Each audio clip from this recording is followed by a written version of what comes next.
शिक्षा का एक उद्देश्य है, चलो इस पे सवाल करेंगे हम आपसे। पहले हम शिक्षा के उद्देश्य पे बात करते हैं कि आप शिक्षा का क्या उद्देश्य मानते हो। लेकिन जो मेन पॉइंट है जिस पे मैं बात कर रहा हूं वो ये है कि गांव को उत्पादन बेस बना दिया और नगर को जो है वो बना दिया। आप इकोनॉमी को जरूर चेक करना है कि इंडिया टॉप इकोनॉमी ऑलरेडी थी, उसको बर्बाद किया गया और अब हमें दिखाया जा रहा है कि टॉप इकोनॉमी है। टॉप इकोनॉमी केवल तब होगी जब भारत के प्रत्येक व्यक्ति के पास उसकी जरूरत का हर सामान होगा। प्रत्येक व्यक्ति के पास, गरीब से गरीब आदमी भी, आपने अगर नोटिस किया हो आपके गांव में गरीब से गरीब व्यक्ति जो सफाई करने का काम करता है, उसकी औरतों के पैरों में भी सोने और चांदी के जेवर वो होती थी। मैंने देखा है ये। मतलब हम सफाई के काम को कमजोर काम बोलते हैं ना, हम तो सबसे गरीबी का काम बोलते हैं। सबसे गरीब आदमी की औरत के भी हाथों में मैंने सोना और चांदी, गले में चांदी देखी है, सोना देखा है मैंने। और आज हमारा गोल्ड लोन पे पड़ा है फाइनेंस वालों के पास हमने प्योर ऑर्गेनिक खाते हुए देखा है पूरे गांव को। जिस लेवल का खाना हम उस दौर में खाते होते थे, अगर वो आज खाना पड़े तो 1.5 लाख से कम तनख्वाह में काम नहीं चलेगा। क्यों जी? तो इसका मतलब गरीब से गरीब आदमी 1.5 लाख रुपए तनख्वाह वाले के बराबर था, ऑलरेडी था। जो खाना वो खाते थे जिस तरह, अब आजकल तो ढाबे, बड़े बड़े ढाबे, ब्रांडेड ढाबे, कहते हैं चूल्हे की रोटी। अब तो हम खाते ही थे यार। फेस्टिवल पे वो अमेरिका वाले वो क्या बोलते हैं, वो वाले अंग्रेज क्या कहते हैं, बोला क्रिसमस चल रहा है, बोला उसमें क्या होता है, बोला पूरी फैमिली इकट्ठी होती है। तो हम तो इकट्ठे रहते थे तुम लोग जिसको कह रहे हो फेस्टिवल, वो तो हम हर रोज होता था हमारा है। वो कहते हैं इंश्योरेंस कंपनी का बड़ा खर्चा है। इंश्योरेंस कंपनी का क्या खर्चा है? कहते बीमार हो जाए तो, कहते बीमार हो जाए तो पूरी फैमिली इकट्ठी रहती थी, पूरा परिवार समाज मिलके कभी किसी को बीमार होने नहीं दिया। अनाथ आपने अपनी गांव में जाके पता करना, अनाथ नहीं मिलेगा शब्द आपको गांव में। उसको कोई ना कोई माँ बाप अपनाएगा उसको पक्का। ना कोई अनाथ मिलेगा, ना कोई विधवा मिलेगी, ना कोई ऐसा बुजुर्ग मिलेगा जिसके बच्चे नहीं है। ठीक है? तो सबसे बड़ी बात क्या है? सबसे बड़ी बात एक ही है कि हम लोगों को इस पे काम करना है कि एक्चुअल प्रॉस्पेरिटी क्या है। समझे ना? असल प्रॉस्पेरिटी पे काम करना है ना। एजुकेशन तो उसी को कहेंगे ना कि एक्चुअल एजुकेशन तो वही है जो हमें देनी है भाई। जिंदगी कल एक बताया था कि आपने बताया था शायद कि आपने कहीं पढ़ा कि शिक्षा जीवन के लिए, किसने बोला था? है आपने बोला था, हाँ, कि भाई जो शिक्षा है वो जीवन के लिए होनी चाहिए। अब वो जीवन के लिए तो यानी जीवन का कोई भी पहलू शिक्षा के पहलू से फिर इसका मतलब छूटा हुआ नहीं होना चाहिए। इसलिए तो फिर आपके एजुकेशन में वो इंजीनियरिंग और वो, अब देखो ना, इंजीनियर आए हैं तो पुल जो है वो 5 साल में, 10 साल में, 20 साल में गिर जाते हैं। और जब इंजीनियर नहीं थे, हमारे अनपढ़ वाले इंजीनियर थे, उनके बनाए हुए 200 साल के, 1000 साल के किले भी चल रहे हैं। तो कौन हुआ बढ़िया इंजीनियर? रेल के पुल हैं ये हमारे वालों के बनाए हुए तो चल रहे हैं अभी 100 साल से, 200 साल से। वहाँ तो हेरिटेज बना दिया उनको तो जगह को। और जो इनके बनाए हुए हैं ये कहते हैं अभी तो इतनी स्ट्रेंथ है, अभी तो गिर जाएगा। मान लो हम कच्चा घर बनाते हैं, कच्चे घर से में लकड़ी लगेगी और मिट्टी लगेगी, है ना? लकड़ी और मिट्टी लगेगी, कच्ची ईंटें लगेंगी, वो भी कभी मिट्टी में मिल जाएंगी। तो जब वो टूटेगा तो एनवायरनमेंट का नुकसान कितना? 0। और ये सीमेंट वाला घर बना दिया हमने, मान लो सीमेंट वाला घर, सीमेंट की मजबूती, हाईएस्ट मजबूती कितने दिन की होती है? 100 ईयर्स सीमेंट की है? 30 साल, वो बोल रहे हैं 50 साल। मैं आपको बता देता हूं, सीमेंट की बनाई हुई किसी भी चीज की हाईएस्ट स्ट्रेंथ 28 दिन तक होती है। 28th डे सीमेंट का कोई भी बना हुआ स्ट्रक्चर सबसे ज्यादा मजबूत होता है। 28th डे के बाद वो हर डे कमजोर होता है। ये आप पढ़ना।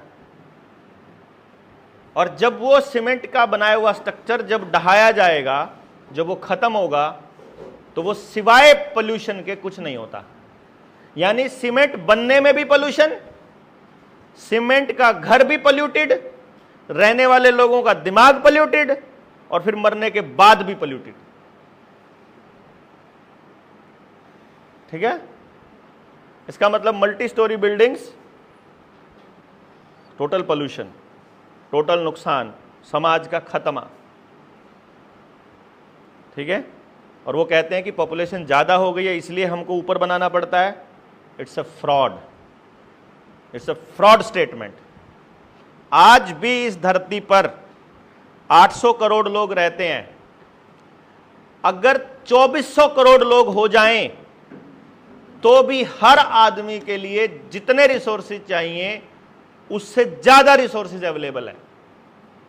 आज भी 3 गुना भी पॉपुलेशन हो जाती है इस मौजूदा पॉपुलेशन से तो भी, और इससे ज्यादा पॉपुलेशन अब हो नहीं सकती क्योंकि अब ये घटनी है। मेरे दादा की जो 8 औलाद थी, अब वो 8 औलाद धीरे धीरे जब जाएंगी तो आपके दादा की भी जो 8-8, 7-7 थी, तो ये 7 हिस्से तो खटाक खटाक खटाक जाएंगे। यानी एक एक घर से 7 जाएंगे ना, फिर आगे हमारी जाएगी, तो हमारे तो एक एक है खाली सबके, तो थोड़े से रह जाने, ऑटोमेटिक ही थोड़े रह जाने। ये पॉपुलेशन की ग्रोथ का ट्रेंड रहता है हमेशा। जब आदमियों की जरूरत होती है हम ज्यादा पैदा शुरू करते हैं, जब नहीं जरूरत होती है तो हम कम पैदा करना शुरू कर देते हैं। और ये यही ट्रेंड हो, कुछ पॉपुलेशन ज्यादा कम का कोई खेल नहीं होता, ये आपके दिमाग को पॉल्यूट किया जाता है। वो कौन कहते हैं, अभी वो नफरत फैलाने वाले लोग क्या कहते हैं कि मुसलमान जो है वो औलाद ज़्यादा पैदा करते हैं और तुम्हारे थोड़े दिनों के बाद उनका राज आ जाएगा और तुम लोग जो है पीछे रह जाओगे, अब देख लेना तुम, ये मुस्लिम कंट्री बन जाएगा, वो बन गया, वो बन गया, वो बन गया, फलाना फलाना ढिमकाना बन गया, है ना। मुस्लिम कंट्री क्यों बनाए जाते हैं, किसी को आइडिया नहीं है। मुस्लिम कंट्री इसलिए बनाए जाते हैं क्योंकि अगर भारत में मुसलमान रहते हैं तो भारत के मुसलमानों में अगर आज पिछले दौर में, वैक्सीनेशन के दौर में, अगर कोई कौम खड़ा होकर के अपने धार्मिक आधार पर खड़ी हुई कि हमको वैक्सीन नहीं लेना है, तो वो मुस्लिम कौम थी। एक अकेली कौम थी जो इनके ब्याज वाले प्रोपेगेंडा में नहीं फंसी, वो अकेली मुस्लिम कौम थी जो स्किल बेस काम करती है। आज भी तुम्हारा खाना भीख का नहीं चाहिए, हम अपने हाथ से कमा लेंगे, जितने ज्यादा कारीगर होंगे वो मुसलमान कौम में सबसे ज्यादा मिलते हैं। ठीक है, तो उनके लिए आदमी जो है वो एसेट है। अगर उनके घर में 8 औलाद पैदा होंगी तो वो 8 दिमाग हैं और 16 हाथ हैं, वो उनके ऊपर बोझ नहीं है, वो उनके आमदन का साधन है। और अगर बाहर का आदमी अटैक करे तो उसके लिए वो सेना है। तो मल्टीपल यूज है उन आदमियों के वहां पर, समझ गए ना, वो मल्टीपल यूज कर रहे हैं वो। और यही काम गांव के अंदर रहने वाले हर उस व्यक्ति का है जो स्किल बेस्ड काम करता है। आप अपने गांव में भी जाओगे तो गांव का जो सबसे गरीब आदमी है, जिसको कोटे से राशन मिलता है एक आदमी का 5 किलो, अब वो कहता है कि अगर 8 आदमी होंगे तो 40 किलो मिलेगा, तो वो ज्यादा बच्चे पैदा करेगा। वो कहता है कि अगर इतना आदमी ज्यादा होगा तो ज्यादा कमा के लाएगा, तो वो ज्यादा पैदा करेगा। तो आज भी हमारे गांव में गरीब आदमी जिसमें आने वाला शरीर कमा रहा है, उसमें ज्यादा बच्चे हैं उस घर में। ये कौम पे निर्भर नहीं करता है, ये उस परिवार की जरूरत पे निर्भर करता है। वो परिवार किसी भी कौम का, किसी भी पंथ का, किसी भी जात का हो, इससे फर्क नहीं पड़ता है। अब घर के अंदर सारे कमाने वाले हैं तो ज्यादा पैदा करो, क्या दिक्कत है। लेकिन घर में कमाने वाला एक है और खाने वाले ज्यादा हैं, तो आपको फिर कम पैदा करने पड़ेंगे ना। स्किल बेस्ड काम कर रहे हो तो आपके ज्यादा होना कोई प्रॉब्लम नहीं है। और इन्होंने बड़ा प्रोपेगेंडा रचा है अपनी पॉपुलेशन कम करने के लिए। हमारी लड़कियों को ये कहा कि तुम्हारा शरीर खराब हो जाएगा बच्चे पैदा करने से। असल में बच्चे ना पैदा करने से शरीर खराब होते हैं। ठीक है, रियलिटी ये है कि अगर बच्चे पैदा ना हो तो मतलब औरत, मतलब लड़की कभी औरत बनेगी ही नहीं। वो बॉडी में थोड़े दिनों के बाद आप देखना, जो अनमैरिड लेडीज़ हैं, अनमैरिड जो लड़कियां हैं, वो कितनी फ्रस्ट्रेटेड रहती हैं, उनको आप देखना कभी। बहुत बहुत है हमारी फैमिलीज में, वो केवल दूसरों के परिवारों को बर्बाद करने में ही लगे रहते हैं, उनका काम ही है। सारे नहीं वो तो देखो, शादीशुदा आदमी की फ्रस्ट्रेशन में और अनमैरिड की फ्रस्ट्रेशन में आप वो देखोगे, उसका टाइप भी अलग है। उसकी फ्रस्ट्रेशन के टाइप, उसके जो एंगर का जो टाइप है, उसका जो तरीका है, लाइफस्टाइल है, वो बिल्कुल अलग है टोटली। उसको बहुत ऑब्जर्वेशन की ज़रूरत है बेसिकली, ठीक है। और उन्होंने कहा कि आप सबसे ज़्यादा फर्टाइल कब होती है लड़की? 16 साल की उम्र में। तो इन्होंने क्या किया कि इनके परिवार अगर बर्बाद करने, यानी अगर 16 साल की उम्र में लड़की अगर बच्चा पैदा करने लायक हो जाती है, और अगर वो 17 या 18 साल की उम्र में कोई भी बच्चा पैदा करती है, तो वो हेल्दी रहेगा, मजबूत रहेगा, कभी बीमार नहीं पड़ेगा। और जब तक उसकी माँ बीमार होने की पोजीशन में जाएगी, अभी हमारे को देखो, आप ये बोल रही है 20-21 साल की उम्र में माँ बन गई थी पूनम, तो अभी हमारा बेटा हो गया जवान, मेरी जवानी में ही हम दोनों इकट्ठे चलते हैं, तो अब हमारा कहाँ हो, ठीक है। तो अब हमारे को कुछ हो जाए तो संभाल लेगा, मेरे को कुछ हो जाए अपने आप संभाल लेगा, कोई टेंशन नहीं ना। क्या इशू है? वो अभी तो ये कल्चर बनाया जा रहा है ना, आपकी लड़कियों को ये मैसेज दिया जा रहा है कि शरीर खराब होता है तो तुमने करियर बनाना है। करियर बनाने का मतलब क्या है? तुमको प्राइवेट कंपनियों की गुलामी करनी है, तुमको शहर में जाकर बीड़ी पीनी है, सिगरेट पीनी है, सुट्टे मारने हैं, दारू पीनी है, यही तो कर रही हैं लड़कियां। आप तो इंजीनियर हो, देखो जाके मल्टीनेशनल कंपनियों में काम करने वाली लड़कियां क्या करती हैं, और उसको कंपैरिजन में क्या कहती हैं कि लड़कों का करना जायज कर दिया तुमने। हमने ये नहीं कहा कि उनका करना जायज है, लेकिन हम ये कह रहे हैं कि जब आप उनके जैसा काम करोगे तो उनके जैसा माइंडसेट, जो उनके जैसा बर्डन आएगा, तो उस बर्डन को रिलीज करने के उन्हीं के जैसे रास्ते निकालोगे। तो जैसे आदमी कोठे पे जाया करता था, तो तुम अपने घर में कोठा खोल लोगी फिर? इसका मतलब तो इसका तो ये मतलब निकाल रहे हो ना, अगर तुम उसके बराबर करने जा रही हो। इट इज नॉट कि आपको कंपैरिजन नहीं करना है, आपको देखना है आपके समाज की, आपके परिवार की जरूरत क्या है, उसके हिसाब से आपको प्लान करना है ना। तो वो आपके माइंडसेट को इस तरह से तैयार कर रहे हैं। अब हमको अपना माइंडसेट तैयार करना है कि कल को हमें अपना गांव तैयार करना है फॉर एग्जांपल। तो अपने गांव को तैयार करने के लिए आपके लोगों के साथ जब आप बातचीत करोगे, तो आपको सारी तरह के लोग मिलेंगे। वहाँ आपको प्रोग्रेसिव भी मिलेंगे, वहाँ कंजर्वेटिव भी मिलेंगे, वहाँ आपको फेमिनिस्ट भी मिलेंगे, वहाँ आपको मतलब पैसे को पीर कहने वाले लोग भी मिलेंगे, वहाँ आपको असली धन को जानने वाले भी मिलेंगे। तो what you need to do is कि जब आप जाओगे तो आपको बातचीत करके सबसे पहले आपको उन लोगों की माइंडसेट का पता चलेगा, और माइंडसेट का पता चलेगा तभी तो आप उसके ऊपर काम कर पाओगे। अब मैं अगर मोटे तौर पर, मैं ज्यादा नहीं कहता, अभी तक तो मैंने बहुत बड़ा ब्रॉड में आपको अभी कुछ मतलब वो नहीं दिया, अभी हम केवल डिस्कशन मोड पर ही हम लोग कल से चल रहे हैं।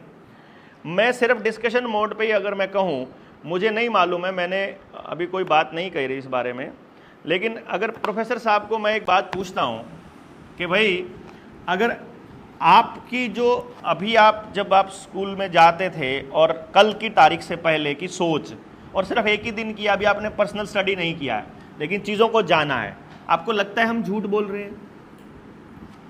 या आपको लगता है कि आज की जनरेशन को ये बातें आप अपने को लेके बोलना है, बाकी लोगों को समझ आए कि नहीं? अपने को बोलो कि क्या आपकी सोच में कोई बदलाव आया?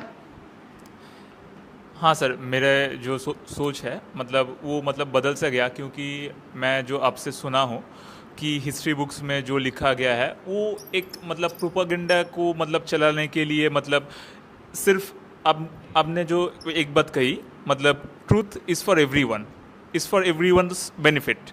हाँ, सो जो प्रोपेगेंडा है तो वो तो मतलब सबको मतलब नुकसान कर रहा है, और जो मतलब वेल्दीएस्ट है, रिचेस्ट है, उनको मतलब सिर्फ प्रॉफिट दे रहा है। तो इस बात से मैं सहमत करता हूँ कि मतलब जो मतलब हम पढ़े हैं तो उसको मतलब जो पढ़े वो सब झूठ है। जो मतलब अभी जो मतलब जो नया एडुकेशन मतलब अगर कोई होगा तो वो से मतलब नया जो मतलब पॉइंट इज कि आपने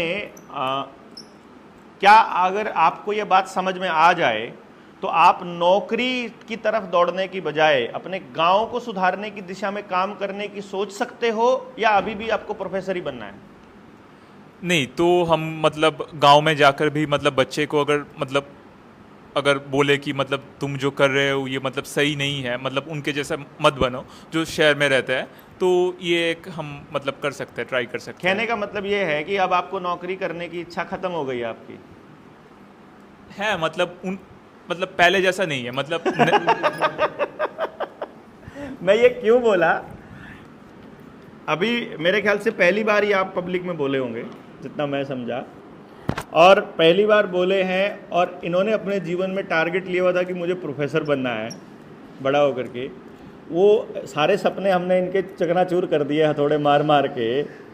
तो अभी इनको ये समझ नहीं आ रहा है कि करूँगा क्या अगर प्रोफेसर नहीं बनूंगा तो। अभी तक तो टारगेट तो था, वो तो तोड़ दिया, अब बनाऊँ क्या, करूँ क्या, वहाँ कन्फ्यूजन है, और वो कल तक क्लियर ही हो जाएगा। मतलब मैं इसलिए बोल रहा हूँ कि अभी हमारा एक ही दिन है, तो हमको पता लग रहा है कि हम गलत रास्ते पर थे।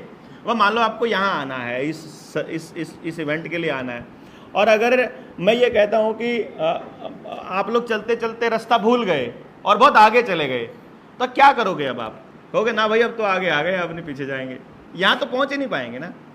और असल में हर सोल को यानी हर व्यक्ति को एक ही चीज चाहिए आखिर में, क्या? Rest in peace. आखिरी लाइन ये होती है किसी भी आदमी के लिए, रेस्ट इन पीस। यही होती है ना हर व्यक्ति के लिए, जो यहां से निकल जाता है उसके बारे में सारी दुनिया बस एक ही दुआ करती है कि भगवान उसकी आत्मा को शांति दे। अगर उसकी आत्मा को शांति यहीं मिल जाए, वो आदमी अपने आप को मरा हुआ यहीं मान ले, या वो अपने आप को ऐसी जिंदगी जिए कि वो पीस में है, तो जब वो जाएगा तो सब लोग ये कहेंगे यार बहुत आनंदित आदमी था, पीस में था, उसको किसी चीज की, उसके लिए कभी दुआ नहीं करेंगे कि rest in peace. Rest in peace करते ही कमीनों के लिए है। क्योंकि उन पर यकीन ही नहीं होता, वो ये दुआ मांग रहे होते हैं कि हे भगवान उसको दोबारा मत भेजना यार, उसको पीस में वहीं रख। वरना जो आदमी सही पीस में होता है उसके लिए तो बार बार के ना पीस में नहीं होना चाहिए। जैसे बाबा नानक ने कहा था, अगर उनके बारे में आपको पता हो, तो वो उनके साथ में उसके कुछ चेले चला करते थे। तो वो कहीं गया किसी गांव में, तो उस गांव में सारे के सारे बदमाश और गुंडे टाइप के लोग थे। तो कहने लगे कि वो बाबा को देखते ही गालियां देने लगे। जो पैसे के पीर होंगे ना, वो जब आप लोग जब गांव की समृद्धि की बात करेंगे तो वो वही करेंगे कि ये तुम्हारा ब्रेन वॉश करने आए हैं। वो ऐसा बोलेंगे। तो वो बाबा नानक को गालियां देने लगे। तो बाबा नानक ने उनको कहा, जूंदे बसते रहो, हैं, कट्ठे रहो, मिल के रहो, जूंदे बसते रहो, कह के आगे बस गए। तो आगे गए तो एक वो बड़ा किसी और चलते चलते किसी गांव में गए। 5-4 दिन के बाद, मतलब गांव की विजिट चलती रहती थी, तो एक किसी गांव में ऐसा हुआ कि सभी लोग धर्मात्मा किस्म के थे, अच्छे लोग थे, मतलब वो सबकी भलाई का सोचते थे, सभी के बारे में बढ़िया बातें, अच्छी अच्छी बातें करना, ज्ञान की बात ली। तो जब पूरा ज्ञान, पूरा सत्संग सुनने के बाद जब बाबा नानक आगे बढ़ने लगे तो पूरे गांव को आशीर्वाद दिया कि परमात्मा करे तुम सब उजड़ जाओ। तो उनके साथ में जो उनके साथ चलने वाले जो उसके शिष्य थे जो हैं, उन्होंने उनको बोला कि बाबा आपने जो गंदे आदमी थे उनको तो बसने का आशीर्वाद दिया, और जो अच्छे लोग थे उनको उजड़ने का दिया। उनको बोला कि परमात्मा ने अगर धरती को स्वर्ग बनाना है, अगर धरती को अच्छा बनाना है, तो जो निकम्मे लोग हैं, जो गंदे लोग हैं, जो चोर हैं, करप्ट हैं, नीच हैं, वो इकट्ठे रहकर एक जगह पे पड़े रहें तो ज़्यादा बढ़िया है। और जो अच्छे लोग हैं वो उजड़ेंगे तो कहीं जहाँ जाएंगे वो खुशियाँ ही फैलाएंगे। खुशबू वाली चीज़ तो जहाँ जाएगी फैलाएगी। तो एक जगह इकट्ठे हैं तो वो खुशबू सारी इकट्ठी यहीं हो जाएगी। तो इससे बड़े क्या फ़ायदा, इनको अलग अलग ले जाओ ताकि जहाँ जाएँ वहाँ अच्छी चीज़ फैलाएं। तो आप लोग जहाँ जाएंगे वहाँ अगर ये बात फैलाना शुरू करेंगे तो वो फिर वो आपको लगेंगे गालियाँ देना, तो कह देना तुम जोंदे रहो, बसते रहो, यहीं रहो, हमको उजड़े हुए लोग चाहिए। हम सारे उजड़े हुए ही हैं वैसे, ठीक। तो अब जिनका ये काम है, जो समाज को जगाने का काम है, एक्चुअली उनका उजड़ना बहुत ज़रूरी है। वो अगर एक जगह पर एस्टैब्लिश हो जाएं, तो जैसे मेरी पत्नी मुझे बोलती है घर बनाना है, तो घर बनाने का मतलब तो बसना है। एक जगह बसने में समाज का नुकसान है। अगर हम कोई अच्छा काम कर रहे हैं तो ना बसना सबसे बढ़िया है, ताकि वो बात दूर दूर तक जाए। तो this is what you have to do is कि फ्यूचर में आपको इस बात के लिए नहीं करना है। मैं भी अगर जिस दिन पहले दिन चला था, वो इसी तरह की बात नहीं करता था जैसी बात मैं आज कर रहा हूँ। पहले मैं कोई एक टॉपिक पे बात करता था, फिर उस टॉपिक को मैंने देखा कि इस पे इम्प्रूवमेंट नहीं हो रही हैं, तो कोई और चीज़ें ऐड करनी पड़ेंगी। फिर देखा कि फिर और चीज़ें ऐड करनी पड़ेंगी, और टिल डेट मतलब 7 साल से तो कॉन्टिन्यूसली इस प्रोसेस में मैं एक चीज़ देख रहा हूँ कि हमको रोज़ नई चीज़ें ऐड ऑन करने को मिल रही हैं। और क्योंकि हमारा माइंडसेट उस तरफ का है, तो हमें करना तो वही सब है जो उस दिशा में जाए, जो हमारा पर्पज़ है एक्चुअली। बट उसमें जो जो रुकावट आती जाएगी वो होता जाएगा, उसके ऊपर काम करते जाएंगे। सोल्यूशन होगा मिल करके करने के लिए पहले समझ बनना ज़रूरी है। तो this is what we are doing. हम अपनी समझ को डेवलप कर रहे हैं कि वाकई में हम लोग सही दिशा में हैं या गलत हैं। जब हमें पता चल जाए, देखो जब तक आपके दिमाग में डाउट है तब तक संकल्प मत लेना कि भाई हम सही है कि गलत है। जैसे अभी आपने बोला कि यार अपना तो कल का दिमाग कदा ही हो गया, अपन तो बिल्कुल ही दिमाग खराब ही हो कर दिया आपने तो हमारा। अब दिमाग खराब तो हो गया, अब कंफ्यूजन की स्टेट है। अब कंफ्यूजन की स्टेट, ट्रांजिशन स्टेट से अब आपको तय करना है कि what you are going to do. क्योंकि जिस रास्ते पर हम हैं ये टफ है, लेकिन मजा आएगा। मैं आपको ये बता रहा हूं, मतलब जिस रास्ते पर हम काम कर रहे हैं ना, इट इज टफ, लेकिन आप हर पल एंजॉयमेंट में रहोगे। लेकिन जिस रास्ते पर आप हो ये इजी है, लेकिन पूरा दिन टेंशन और डिप्रेशन है, पूरा दिन दिमाग खराब रहता है, पूरे परिवार में कोई प्रेम नहीं है, कहीं समाज में कहीं इज्जत नहीं है, हमें पता ही नहीं, जिंदगी का मकसद नहीं पता है, और रात को फिर दारू पी के सोना पड़ता है क्योंकि शांति नहीं है। और रेस्ट इन पीस फिर कभी कभी हो ही मिलता है। ठीक है, हमारे यहाँ उनको हमेशा इस बात का खतरा रहेगा। अब मैंने मतलब पिछले 2 साल से मैंने हेल्थ इंश्योरेंस लेना भी बंद कर दिया कि अब हमारा परिवार इतना बड़ा हो गया है, now I don't need any health insurance. Life insurance तो मैंने कभी का 2012 में ही बंद कर दिया था, बिकॉज लाइफ इंश्योरेंस मीन्स कि आप परमात्मा को कह रहे हो कि हे भगवान कहीं मैं मर जाऊं तो कहता है अच्छा मरना चाहते हो, चले मार देते हैं भाई। क्योंकि मरते वही हैं जो लाइफ इंश्योरेंस लेते हैं, ज़्यादा बुरा हाल होने का होता है। और फिर दूसरा बात मैंने एक चीज़ सोची है कि बजाय इसके कि लाइफ इंश्योरेंस से इकट्ठा पैसा दे करके जाओ, जिन जिन पेरेंट्स ने करोड़ों का लाइफ इंश्योरेंस करवा रखा था, करोड़ों का लाइफ इंश्योरेंस करवाया, बाप जब मरता है तो करोड़ों रुपए जब घर में आते हैं तो फिर 2-3 काम होते हैं। या तो उसकी बीवी के आसपास मतलब उसके देवर या उसका कोई रिश्तेदार या कोई ऐसा मंडराने लगता है और उसको लेके भाग जाता है, ठीक है, वो किसी लायक नहीं रहती, या क्योंकि पैसा चाहिए उसको दूसरे वाले को, या और वो पूछ लेती है भैया ये पैसा आया है 1 करोड़, इसको कहाँ इन्वेस्ट करें, हमें तो पता नहीं है कहाँ इन्वेस्ट करना है। बोला अच्छा मुर्गी फंसी है, ले भाई तेरा मैं करवाता हूँ इन्वेस्ट, ठीक है। या तो वो ये होता है, या फिर जो उसका लड़का बच्चा अगर बड़ा हो गया है तो वो फिर निकलते ही स्कॉर्पियो लेके आता है, फिर बंदूक का लाइसेंस भी बनवाता है, ठीक। और फिर उसका क्या हाल होता है वो सब देख रहा हूँ मैं, आसपास आप लोग भी देख रहे होंगे ना। अचानक से आया हुआ पैसा जो आपने नहीं कमाया है वो आपके परिवार को बर्बाद करने के अलावा कुछ नहीं करता है। और what we are going to do is कि हम एक ऐसे समाज का निर्माण करने की परिकल्पना कर रहे हैं कि मान लो हम में से किसी एक के परिवार में कुछ हो जाता है, अब हम अगर निकम्मे हैं तो बेशक मेरे ख्याल से कोई दिक्कत होगी, ना अगर हम काम करने में सक्षम है और कर सकते हैं, फिर मुझे नहीं लगता कि मेरे बच्चे को काम नहीं मिलेगा, नहीं। और काम करके कमाए तो टेंशन खत्म। तो क्या क्या क्या बॉदरेशन है फिर, किस चीज के लिए आपको प्लान करना है बहुत बड़ा सा। सो संग्रह करके दे के जाने का मतलब क्या है एक्चुअली, क्योंकि this is a workshop for parenting and education. तो पैसा इकट्ठा करने का सिर्फ एक ही मतलब है, एक ही मतलब है कि या तो आपको अपनी परवरिश पर भरोसा नहीं है कि आपकी औलाद खुद से कुछ कर सकती है कि नहीं कर सकती है, या आप अपने को जस्टिफाई करना चाहते हो कि मैंने तुमको क्वांटिफाई करना चाहते हो अपने प्यार को।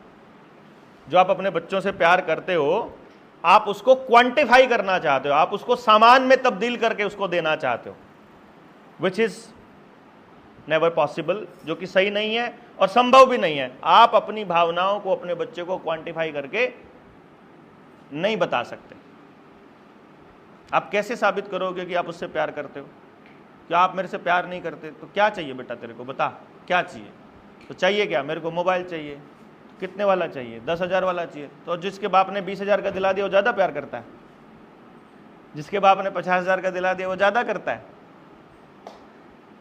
आपके बच्चों को खाने के लिए जो सामान, अब कौन, जो माँ बाप अपने बच्चों को समय नहीं देते हैं, वो माँ बाप अपने बच्चों को जस्टिफाई करने के लिए फिर क्या करते हैं? गिफ्ट देते हैं, उसके लिए बाजार से कुछ लेकर जाते हैं, या फिर उसके लिए उसको जाने के बाद बोलते हैं क्वालिटी टाइम देते हैं। तो क्वालिटी टाइम में वो क्या करते हैं? या तो शाहरुख खान को मजबूत करते हैं, उसकी फिल्म देखने जाएंगे, या किसी मॉल को मजबूत करते हैं, उसको शॉपिंग ले जाएंगे, या किसी खाने वाली कंपनी को लेके जाएंगे कि उसको पिज़्ज़ा बर्गर कबाड़ खिला के लाएंगे। वो उसको कंपनसेट करते हैं अपने गिल्टी कॉन्शियसनेस को कि मैं उसको समय नहीं दे पा रहा हूँ, तो चलो चीज़ों से उसको पूरी करता हूँ। और आप कभी चीज़ों से अपने बच्चे की उस फीलिंग को कंपनसेट नहीं कर पाएंगे, कभी भी नहीं कर पाएंगे। तो सम पीपल से कि चलो बच्चों को टाइम देना चाहिए। तो कैसा टाइम देना चाहिए? It's a bigger question. कैसा टाइम? मतलब सिर्फ उनके साथ रहना, उनके साथ खेलना, या उनके साथ, है ना? अच्छा, बातें करते हैं जब हम पेरेंट्स के साथ बड़ी प्रॉब्लम है। जब वो अपने बच्चों से बातें करते हैं ना, तो बातों में यही पूछते हैं कितने नंबर आए, तुम्हारे फ्रेंड क्या करते हैं, तुम्हें ऐसा नहीं करना चाहिए, तुम्हें ऐसा करना चाहिए। वो बातें कम हो जाती है, ज्ञान का सेशन ज़्यादा हो जाता है, जो कि उसको बिल्कुल पसंद नहीं होता, जो उसे बिल्कुल पसंद नहीं होता। आपका क्या है? क्लास शुरू हो जाती है, वो सेशन शुरू हो जाता है। वो सेशन लेने थोड़ी आया था, या आपने तो क्वालिटी टाइम देने की बात कही थी, आप तो सेशन लेने लगे हैं। हम मतलब अगला कुछ सुनाने लगता है, उससे पहले बीच में रोक के उसको सुनाने शुरू हो जाते हैं। अगला कुछ शेयर करना चाहता है, हम लोग अपना ज्ञान झाड़ देते हैं कि सही क्या है गलत क्या है, अगली बार वो शेयर भी नहीं करेगा। फिर भाई जैसे कई पेरेंट का एक क्वेश्चन आएगा आपके सामने कि बच्चा झूठ क्यों बोलता है ना। बच्चा झूठ बोलना इसलिए झूठ नहीं बोलता है कि हम सिखाते हैं। असल में बच्चा झूठ तब बोलता है जब उसे पता भी नहीं होता कि वो झूठ बोल रहा है। तो इसका मतलब उसे नहीं मालूम है कि आपने उसको झूठ बोलना सिखाया है। एक्चुअली बच्चा झूठ केवल तब बोलता है जब उसे सच बोलने की कुछ सजा मिलती हो। डर के, शर्म से, प्यार में भी झूठ बोलता है बच्चा। कई बार अपने मम्मी पापा को खुश रखने के लिए भी झूठ बोल देता है कि इनको दुख पहुंचेगा, इसलिए भी झूठ बोल देता है। और जब बच्चे ने पहली बार सच बोला था तो मम्मी पापा ने उसको ज्ञान देना चालू कर दिया, तो अगली बार नहीं बोलेगा वो कि यार ये वाला लेक्चर नहीं चाहिए। पहली बार जब सच बता, यानी उसको सच बोलने पर जिस दिन टोका जाएगा या उसको सुनाया जाएगा, उसके बाद वो सच बोलना बंद कर, फिर वो वैसे बोलना शुरू कर देगा जैसा आपको पसंद हो। और चूंकि वो बात वैसी नहीं है जैसा वो बोल रहा है, वो बोल तो आपको खुश करने के लिए रहा है या आपके लेक्चर से बचने के लिए रहा है, बट एक्चुअली वो चीज कह रहा है जो एक्चुअल नहीं है। तो जो चीज नहीं है और वो कर रहा है या कह रहा है तो वो झूठ है, उसको हम ऐसा बोलते हैं। दूसरा कारण क्या है झूठ बोलने का? जो आपने बोला कि वो देख रहा है कि उसके मम्मी पापा भी खूब बोल रहे हैं, ठीक है। तीसरा कारण क्या है झूठ बोलने का? है तीसरा एक कारण होता है जब बच्चे को, झूठ कौन बोलेगा पता? हाईली इंटेलिजेंट और क्रिएटिव बच्चा ही शानदार झूठा आदमी होता है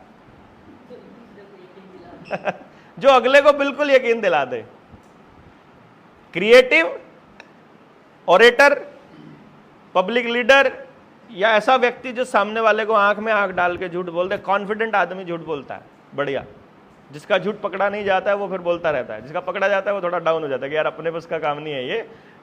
लेकिन वो आदमी बार बार झूठ बोला है जो बहुत क्रिएटिव है, क्योंकि क्रिएटिव आदमी के पास अपनी बात को जस्टिफाई करने के लिए आइडियाज हैं, वर्ड्स हैं, एक्सप्लेनेशंस हैं, वो कॉन्फिडेंट है। और कॉन्फिडेंस के आगे मतलब सामने वाला सोचता है यही सच ना बोल रहा होगा ही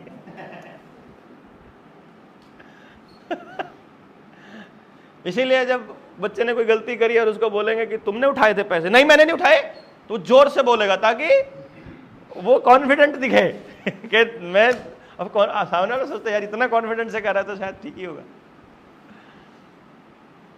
अब हमने 3 कारण बताए आपको झूठ बोलने के। अब जो माँ बाप आपके पास आया है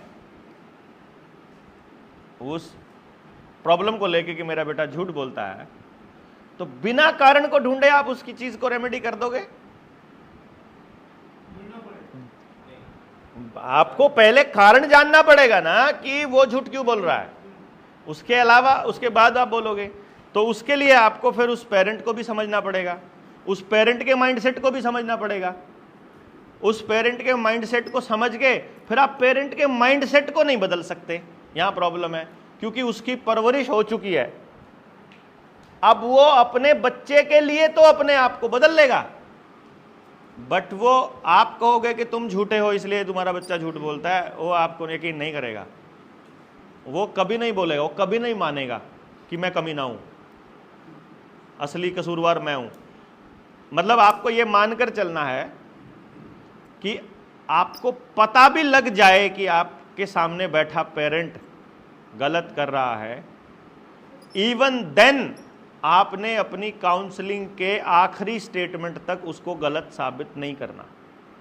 ये गलती कभी मत करना, आप करेक्ट नहीं करना है उसको, बिल्कुल भी करेक्ट नहीं करना है।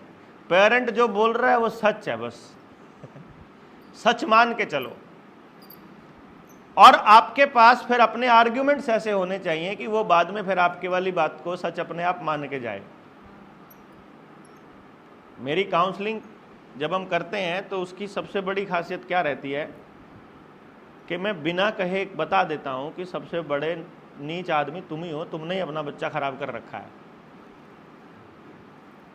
ठीक है। अब उसको समझना, अगले वाले के को समझना आना बड़ा जरूरी है। लेकिन आप ये वाली लाइन सीधे सीधे किसी को बोल दोगे तो वो आपकी बात को बिल्कुल नहीं सुनेगा। तो आपको क्या करना पड़ेगा, आपके मन से पहले तो ये निकालना पड़ेगा कि देखो, मैं अगर आपको बोल दूं कि तुम नीच आदमी हो तो आपको बुरा बिल्कुल नहीं लगेगा, क्योंकि वो सिर्फ जबान पर दिखाई दे रहा है, मेरे अंदर यहां दिमाग पर दिखाई नहीं दे रहा है। लेकिन मैं ऐसे नीच आदमी तू, फिर शायद थोड़ा सा लगे कि सच्ची में नीच बोल रहा है, भावनाओं को लेंगे। तो दूसरा जो आपका टास्क है यहां पर वो ये है कि अपने अंदर क्या डेवलप कर लेना है, इमोशनलेसनेस डेवलप कर लेनी है। सामने वाले की बात पर बहुत गुस्सा आ रहा हो तो भी आपको स्माइल करने की आदत डाल लेनी है। आपको उसी टाइम प्रूव नहीं करना है,